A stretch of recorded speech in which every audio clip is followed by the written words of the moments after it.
So for me personally, agroecology is the way we want to produce our food that takes care of the environment and the biosystem. So when I produce an orange, I want to ask myself, this orange I've produced that will be put on the table on my garden, how have I taken care of the soil? How have I taken care of the water? How have I taken care of the bees that pollinate so that I can get my orange? So for me, agroecology is how do we organize ourselves around the environment, how we socially interact, what's the place of me as a woman in producing food, what is the place of me as a farmer in the value market chain, how do I get value for producing a premium crop. So agroecology is about, for me, the environment. How do I interact with the environment that I am working on as a farmer? How do people in my community socially look at food? How do we prepare cultural foods? How do we conserve seeds? Can I share seed with another woman if I have a seed that is doing well? It is also about politics. It is about policies and how they organize themselves.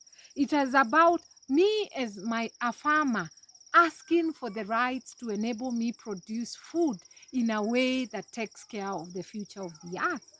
It is about bringing the voices of those voiceless to be able to say what is important to them. Agroecology is about economics. How do I make sure there is money in the pocket of the woman? How do I make sure there is resilience in families?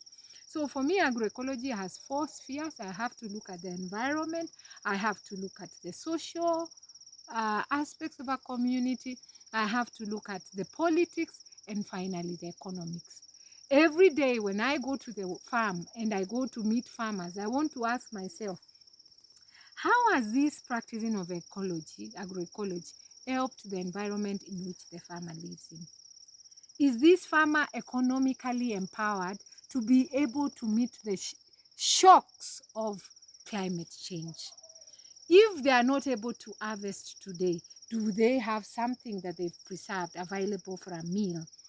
Can these women organize themselves to take things to the market and say, I have produced an orange that takes care of the environment, so you should pay me a little more because the birds have been there, the bees are well taken care of, and I have produced an orange that will not affect your health.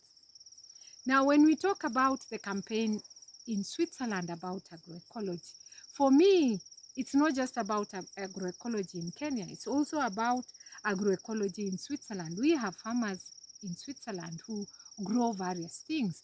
So we want to ask ourselves, as we walk in the 40 days of Lent, we want to reflect.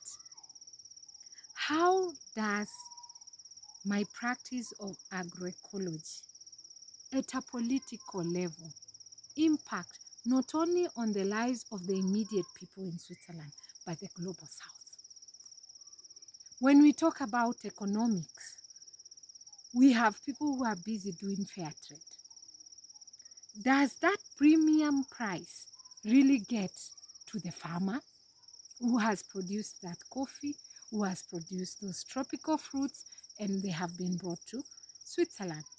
Are those farmers being built in their capacity to be able to relate to the shocks of climate change?